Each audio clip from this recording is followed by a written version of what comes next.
आप सभी का स्वागत है नेशनलिज्म इन इंडिया चैप्टर में। ये क्लास 10th का सोशल साइंस का चैप्टर है। सोशल साइंस की हिस्ट्री बुक का ये चैप्टर है, नेशनलिज्म इन इंडिया, भारत में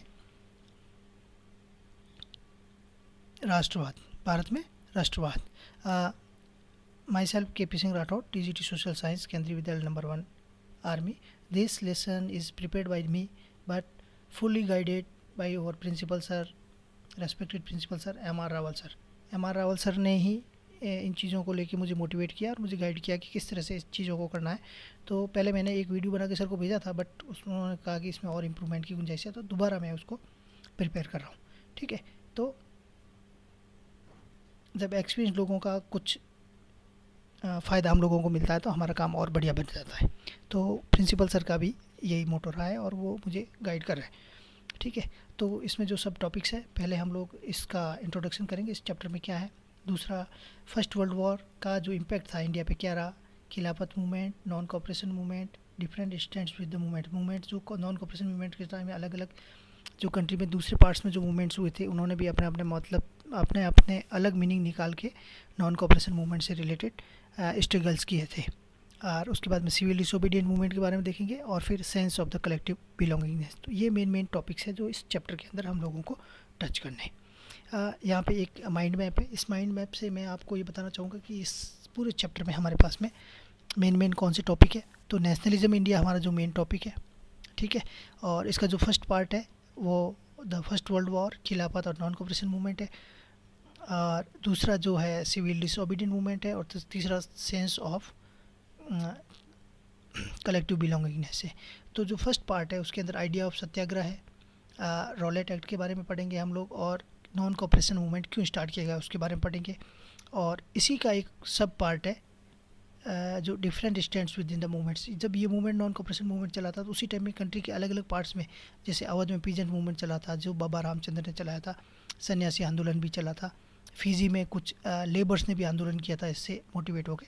तो ये सारे के सारे लोगों ने अपने अपने मीनिंग निकाल के नॉन कॉपरेशन मूवमेंट के समय ब्रिटिशर्स के अगेंस्ट में और कुछ स्ट्रगल्स किए थे। उसके बाद में सिविल डिसोबीडियंट मूवमेंट है। उसका पहला पार्ट हम लोगों को साइमन कमीशन से रिलेटेड समझना होगा, साइमन कमीशन क्या था, क्यों लाया।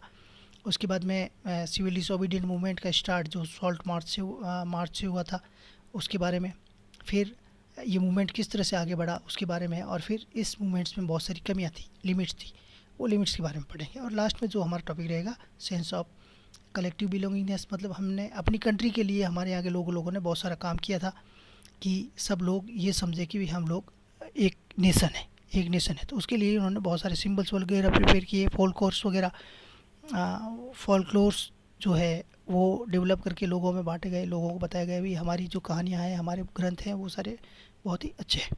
तो ये जो चीज़ें, सारी चीज़ें हम लोग इस लेसन में टच करने वाले हैं।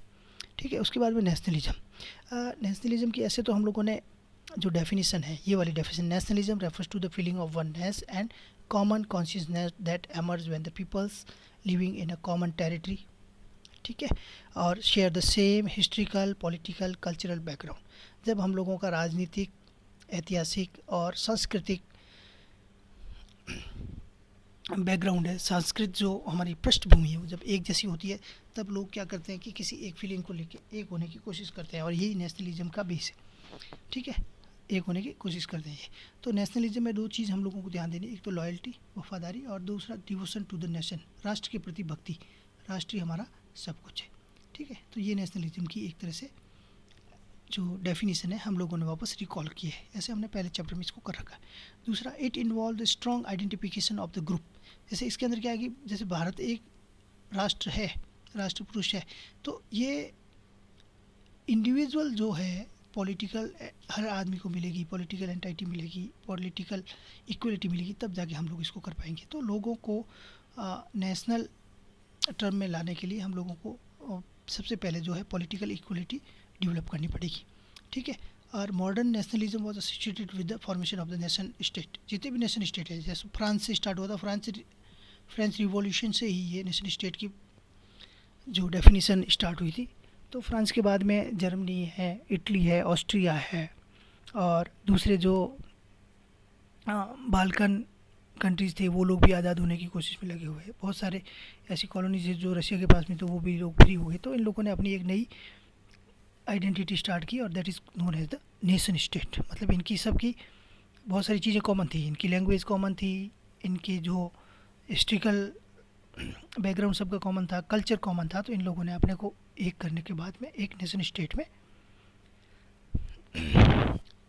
के अंदर इन लोगों ने अपने आप को जोड़ लिया। उसके बाद में in India as in the many other colonies the growth of nationalism is the connected to the anti colonial movement. अब हमारे यहाँ पे ये सबसे बड़ी प्रॉब्लम थी कि उपनिवेशिक जो सरकार थी उसके अगेंस्ट में हम लोगों का गुस्सा था, और इसी को लेके हम लोगों ने नेशनलिज्म हमें डेवलप हुआ, और इसका जो हमारा नेतृत्व किया, लीडरशिप की, वो महात्मा गांधी ने की। ठीक है। अब effects of the first world war कहाँ पे? इंडिया में।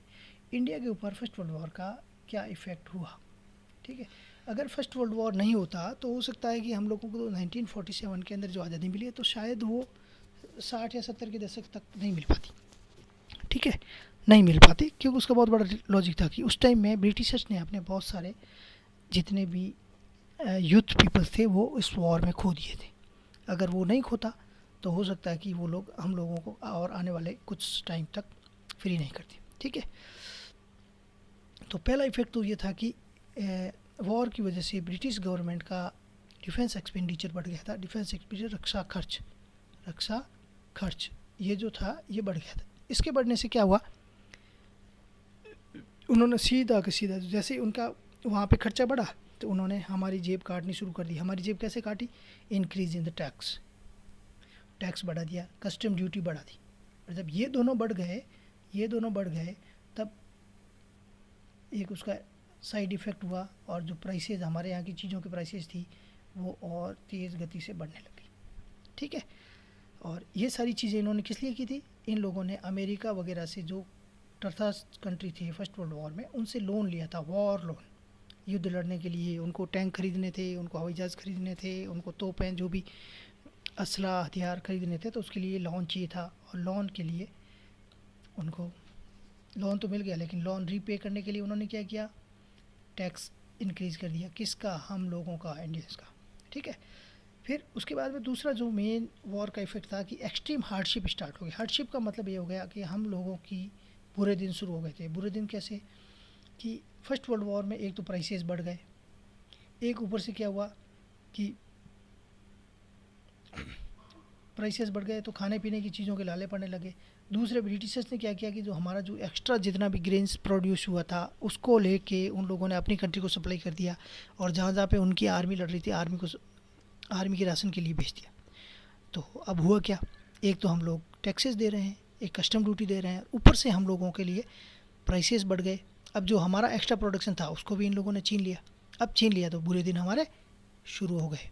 फिर पॉवर्टी तो थी, पॉवर्टी क्योंकि पिछले 200 साल से ये लोग लूट के हमारे यहाँ की जितनी भी स्मॉल स्केल इंडस्ट्री थी सारी इन्होंने डिस्ट्रॉय कर दी। अब डिस्ट्रॉय कर दी तो उसका साइड इफ़ेक्ट क्या हुआ? हम लोग गरीब हो गए, हमारे पास में काम नहीं रहा।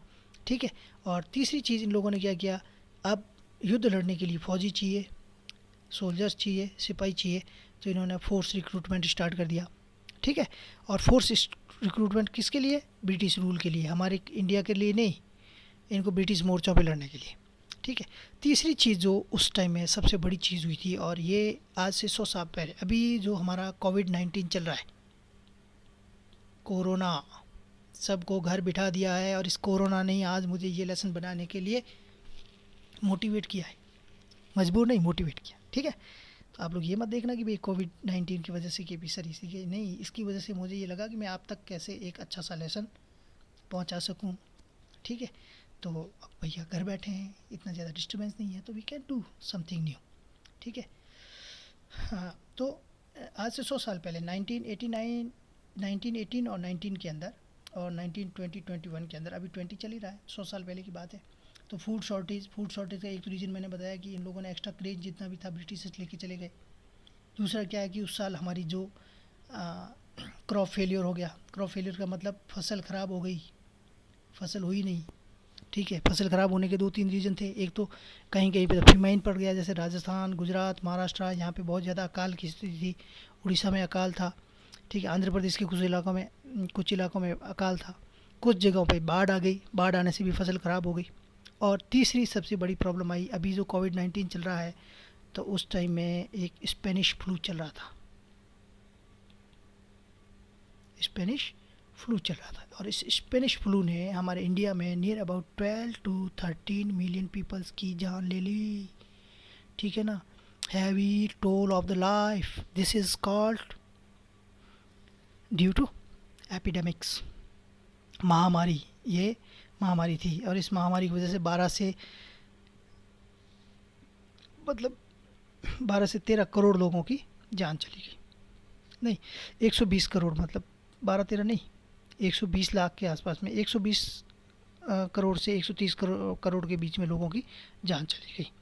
तो इन सब चीज़ों की वजह से क्या हुआ, रिसेंटमेंट, मतलब गुस्सा भर गया among the peoples of the India against the foreign rule. जो ब्रिटिश रूल था, उस रूल के अगेंस्ट में हम लोगों का एक गुस्सा हो गया कि नहीं, अब इनको तो यहाँ से भगाओ। इनके युद्ध में हमने इतनी मेहनत की, इनकी हेल्प की, इनको सब कुछ सहायता की, उसके बाद में भी ये लोग इंडिया को फ्री करने के मूड में नहीं है। So what we have to do, we have to struggle for freedom. तो उस टाइम में एक भारतीय राजनीति में एक नया सितारा आया। He is known as the Mohandas Karamchand Gandhi. ये गांधी जी की यूथ एज की तस्वीर मैंने लगाई है और मैं आपको अलग पर्सपेक्टिव में गांधी जी को दिखाने की कोशिश कर रहा हूँ। आप हमेशा एक तरह की फ़ोटो देखते हैं, इसलिए इस बार मैंने क्या किया, कुछ नया करते हैं। ठीक है, peoples hope that their hardship would end after the war was over, but that did not happen. लोगों ने सोचा युद्ध के बाद में हालात अच्छे हो जाएंगे, हम लोग फ्री हो जाएंगे, हमें अपना स्वराज मिल जाएगा, बट ऐसा हुआ नहीं। At this stage a new leader appeared and suggested a new mode of struggle। अब नया मोड ऑफ स्ट्रगल क्या है वो मैं आपको अगले लेसन में बताऊंगा। ठीक है, तो आज जो हमारा लेसन था, मेन पॉइंट यही है। तो मैं थोड़ा सा आपको रिकैप करवा देता हूँ कि we introduce the chapter nationalism in India. हमने इस भारत में राष्ट्रवाद जो पार्ट है, इस पार्ट का हम लोगों ने एक परिचय किया। पूरा पार्ट में क्या क्या चीज़ों को हम टच करने वाले हैं वो चीज़ें देख ली। We recall the definition of the nationalism. Nationalism की जो परिभाषा थी हम लोगों ने वापस उसको देखी। तो इसमें हम लोगों ने क्या देखा कि oneness towards the culture, race, language, religion etcetera, this is called the nationalism. We learn about the effects of the first world war. First world war का क्या इफेक्ट हुए, तो वो 3 इफेक्ट मैं आपको बता देता हूँ। पहला तो हुआ इंक्रीज इन द टैक्सेस, हमारे वो टैक्सेस बढ़ा दी गई, कस्टम ड्यूटी बढ़ा दी गई। और इनका एक इफेक्ट हुआ, प्राइसेस बहुत ज़्यादा बढ़ गए। प्राइसेस बढ़ने से क्या हुआ, लोगों के पास में परचेजिंग कैपेसिटी नहीं रही। ठीक है, तो उसकी वजह से हार्डशिप स्टार्ट हो गई और गरीबी आगे बढ़ ही रही थी। और तीसरी सबसे बड़ी चीज़ हो गई force recruitment in the British army. और उनको जब सोल्जर्स की ज़रूरत पड़ी तो हमारे यहाँ के भारत के जितने भी यूथ थे उनको पकड़ पकड़ के उन लोगों ने आर्मी में भर्ती करना शुरू कर दिया। ठीक है, तीसरी चीज़ हो गई फूड शॉर्टेज की। इसके 2 रीज़न थे, एक तो फेमाइन और दूसरा एपिडेमिक्स, जो 18 और 19 के अंदर आई थी। और it is known as the Spanish flu, हमने पीछे किया। और तब जाके एक हमारे नए लीडर आते हैं और he is known as the Mohandas Karamchand Gandhi. ठीक है, इस टॉपिक से रिलेटेड मैं 2 प्रश्न आपके सामने रखता हूँ। Explain any 3 major problems posed by the first world war in India.